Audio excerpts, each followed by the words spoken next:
When people talk about self-improvement, they often imagine it as something you do once you've already solved all the problems of life. It's like a luxury, something extra, a hobby you pick up if you have spare time. But that's a mistake. The truth is, spending time to make yourself better is the very ground upon which all the rest of your life rests. It's not optional.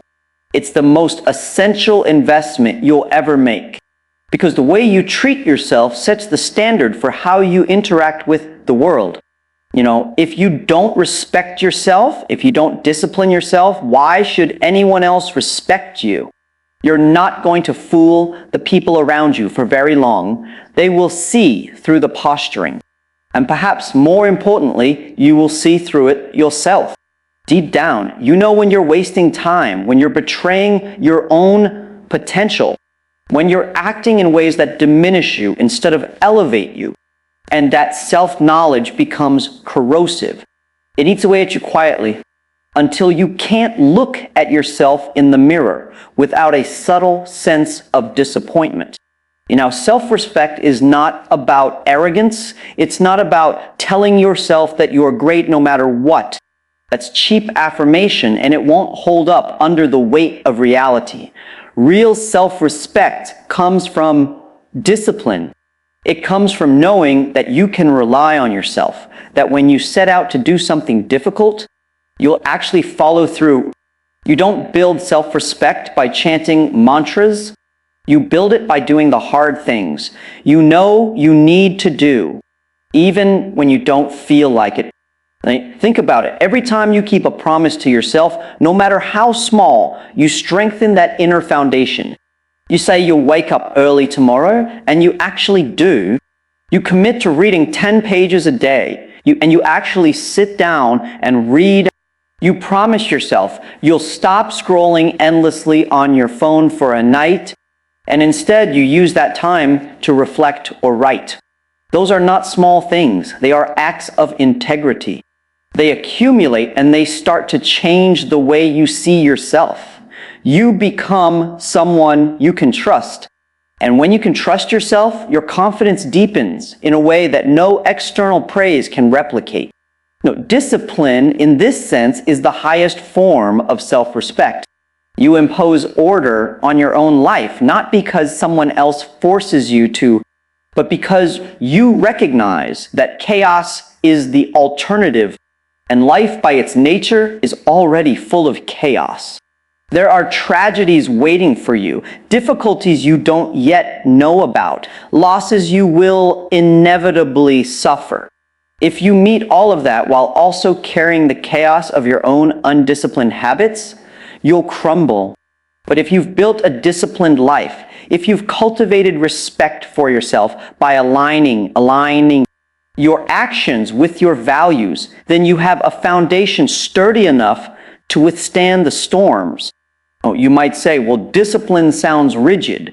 Doesn't it make life harder, narrower, less spontaneous? But in fact, the opposite is true. When you discipline yourself, you're not narrowing life. You're giving yourself the capacity to handle more of it. A disciplined person can take on challenges that an undisciplined person can't even imagine. Self-respect born of discipline expands the horizon of what is possible. It opens doors rather than closes them, right? And there's something else to consider. People respond to you differently when you carry yourself with the authority that comes from discipline. It's not arrogance, it's presence. Others sense when you respect yourself, and they mirror that respect back to you. It changes how your relationships work, how opportunities come to you, how much influence you can have. But all of that is secondary. The real victory is internal. The real transformation is knowing that you are not your own enemy anymore, that you can trust the person you see in the mirror. Of course, none of this is easy. Discipline never is.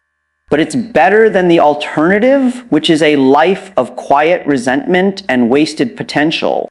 The pain of discipline is sharp, but it passes and it leaves you stronger. The pain of self-betrayal lingers, and it weakens you over time. If you want to choose between those two pains, choose the one that makes you grow. Right? So if you want to spend time making yourself better, start here. Start with self-respect. Start with discipline. Do the small things you said you would do, and do them consistently. Build that trust in yourself brick by brick. You will discover that the more you respect yourself, the more you are able to respect life itself. And remember this, no one else can do this for you. Not your parents, not your friends, not your teachers or your bosses. Respect begins with you in the solitude of your own choices. The discipline of self-respect is not just a private matter. It is the silent architecture of your entire life.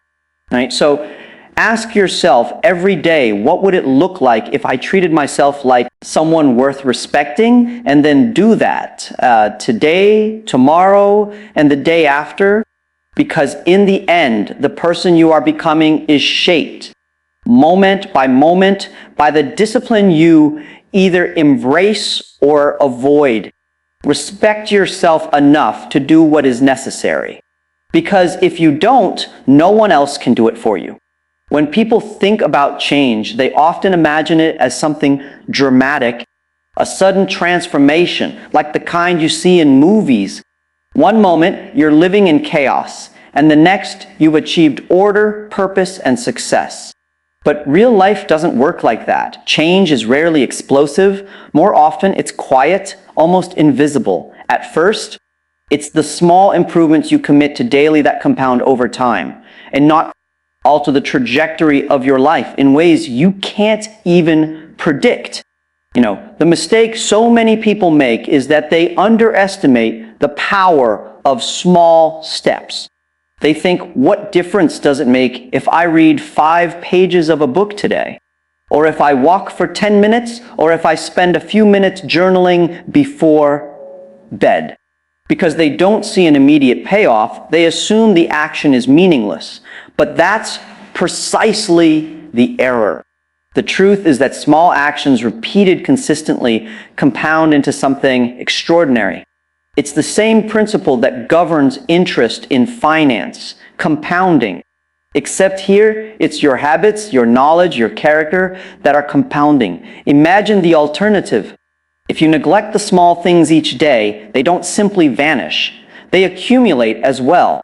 But in the opposite direction, every time you skip the effort, every time you give in to laziness or distraction, you're laying bricks in a structure of regret. The problem with both improvement and decay is that you often don't see their effects until much later. And by the time you notice, the structure is already built. That's why small improvements matter so much. They're the bricks of the future you're constructing, whether you realize it or not. Now here's the paradox, because improvement is incremental. It feels almost insignificant in the moment. But that is exactly why it's powerful. Anyone can do it. You don't need extraordinary talent or resources to begin. You don't need a revolutionary plan. What you need is the humility to start small and the discipline to keep going. 5 minutes of focused effort today is infinitely better than an hour of grand ambition that never materializes. And there's something psychologically profound about this. Each small act of improvement is a message to yourself, I am capable of change. That's not trivial. When you prove to yourself through action that you are capable of becoming even slightly better than you were yesterday, you create a sense of momentum. And momentum, once established, is hard to stop. You begin to see yourself not as a fixed personality doomed to repeat the same mistakes, but as someone in motion, someone capable of growth. That shift in identity is life-altering. Think of it like steering a ship. If you change the angle by just 1 degree, at first it looks like nothing. But over miles, over days at sea, that 1 degree shift leads you to an entirely different destination. The same principle applies to your life. A small change in your daily direction, consistently maintained, can place you in a completely different reality years from now. But you have to start with that 1-degree adjustment. And here's where discipline and small improvements intersect. Discipline alone without direction can turn into rigidity, but small, intentional improvements give discipline its purpose. They tell you where to apply your energy. You wake up and ask, what is one thing I can do today to be slightly better than I was yesterday? It doesn't have to be dramatic. In fact, it shouldn't be, because the more dramatic you make it, the more likely you are to burn out. Incremental change is sustainable change. Over time, these small actions alter not just your circumstances, but your character. You become the kind of person who doesn't overlook details, who doesn't excuse laziness, who takes pride in progress, no matter how humble. And that character, formed in the small things, is exactly what equips you to handle the larger challenges of life. If you can master yourself in the small, you're far more likely to stand strong when confronted with the big. But remember, the process is not glamorous. It's not designed to impress anyone else. Most of your daily improvements will go unnoticed by the world, and that's okay. The real transformation is internal. It's about knowing deep down that you're not wasting your days, that you're moving in the right direction, however slowly. That knowledge gives you a kind of quiet confidence, the kind that doesn't need to shout, the kind that carries you through setbacks without losing faith. Right? So don't despise small beginnings. Don't wait for the perfect plan or the perfect moment. Just begin. Begin with something manageable. Begin with the book you've been putting off. Begin with the walk you keep postponing. Begin with the uncomfortable conversation you need to have. Whatever it is, do it today and then again tomorrow. Let those small steps accumulate, because over time, they will carry you farther than you ever imagined. And here's the thought I want you to hold on to. The future you long for is not built in a single leap. It's built brick by brick in the small choices you make each day. Those choices are not trivial. They are the architecture of your destiny. So start now and start small, because the smallest consistent step forward is still infinitely more powerful than standing still. The first steps of discipline and small improvements are essential, but they lead you to a confrontation that is far more uncomfortable, the confrontation with yourself. You can build habits, you can discipline your time, but at some point, you'll be forced to look inward. And what you find there will not always be flattering. In fact, it rarely is. Because improvement is not only about adding good things to your life, it's also about stripping away the illusions and excuses that keep you from seeing what you truly are. This is where most people turn back. They can handle building routines. They can handle small incremental changes, but they struggle to face the reality of their own flaws. It's far easier to blame circumstances, to criticize other people, to point to luck or fate, than it is to acknowledge that much of the suffering in your life is sustained, sometimes even created, by your own choices. And yet, without facing that truth, no real transformation is possible. Deep down, the areas where you fall short, the conversations you avoid, the habits you indulge that make you weaker, the lies you tell yourself to avoid responsibility. And those truths don't disappear simply because you ignore them. They sit there, quietly shaping your life, quietly sabotaging your potential. You can distract yourself for a while, but eventually the weight of those avoided truths grows too heavy to bear. Now facing the hard truths within yourself doesn't mean drowning in self-loathing. That's not the point. It means developing the courage to acknowledge your weakness without collapsing under it. It means saying, yes, I'm lazy sometimes. Yes, I'm resentful. Yes, I envy others. Yes, I lie, I procrastinate, I avoid. That kind of admission is brutal, but it's also liberating, because when you finally name the thing, when you stop pretending, you can start to change it. You cannot fix what you refuse to confront. This is why honesty is one of the deepest forms of discipline. It's easy to build a schedule, to tick off boxes, to look busy, and even appear successful. But it's much harder to look at yourself and admit that some of your so-called success is just a mask, a performance covering the fact that you still haven't dealt with your own pettiness, your own bitterness, your own capacity for self-deception. That takes a different kind of strength. And here's the paradox. When you avoid your flaws, they grow. They thrive in the shadows. But when you expose them to the light, they shrink. They lose some of their power the moment you acknowledge them. That doesn't mean they vanish overnight. Transformation takes time, but it does mean you gain the upper hand. You stop being controlled by your weaknesses and start learning how to master them. And there's also a moral weight to this confrontation, because if you don't deal with your flaws, you don't just hurt yourself, you hurt everyone around you. The laziness you indulge in doesn't just keep you from achieving your goals. It makes you unreliable for the people who depend on you. The resentment you harbor doesn't just poison your own mind, it bleeds into your relationships. The envy you nurture doesn't just make you bitter, it corrodes your ability to celebrate the good in others. Facing the truth within yourself is not simply a private duty. It's a responsibility to the people you love and to the society you live in. Well, that's why this process, as painful as it is necessary. Because only by confronting your shadow, your weaknesses, your darker impulses, do you gain the strength to rise above them. And once you do, you become more solid, more reliable, more capable.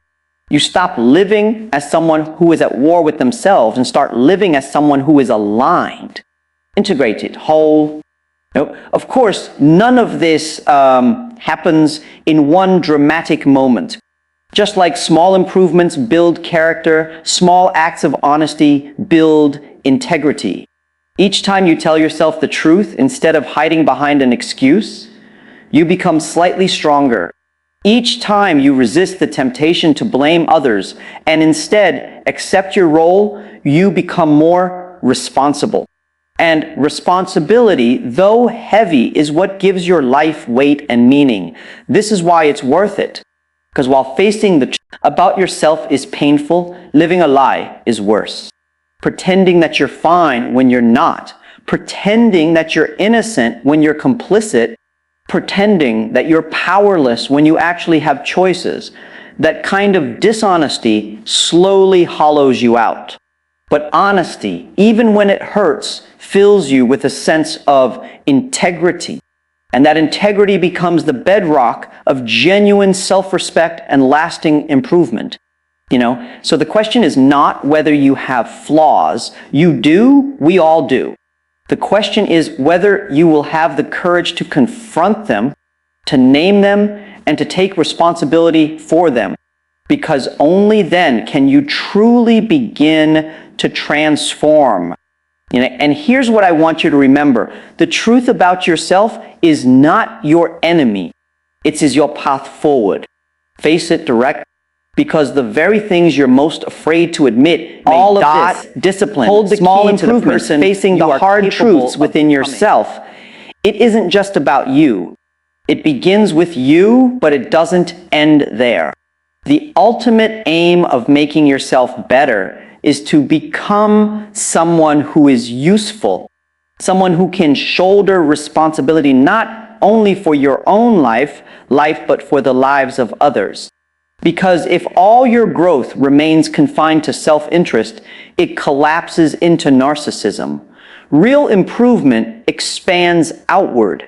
It makes you more capable of contributing, of being relied upon, of carrying weight that others cannot.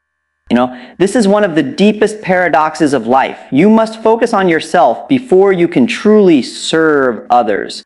If you're weak, undisciplined, dishonest with yourself, what can you really give? You'll break under pressure. You'll collapse when others need you most. People sometimes say that prioritizing yourself is selfish, but that's a shallow understanding. In truth, the greatest gift you can give the world is to become the strongest version of yourself. Because when you are strong, when you are disciplined, when you have faced your own shadows, you can hold the line when everything else begins to fall apart. Think of it like this. If a storm is coming, do you want to be the house built on sand? Your family, your friends, your community, they all need someone they can count on when the storm arrives. And storms always arrive. Life is full of them. Illness, loss, conflict, uncertainty.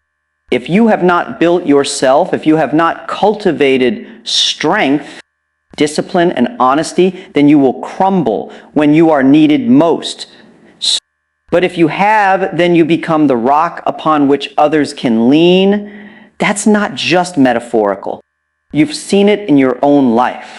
You've seen how one person's stability can calm a room, how one person's clarity can cut through chaos, how one person's reliability can change the entire course of a family or community.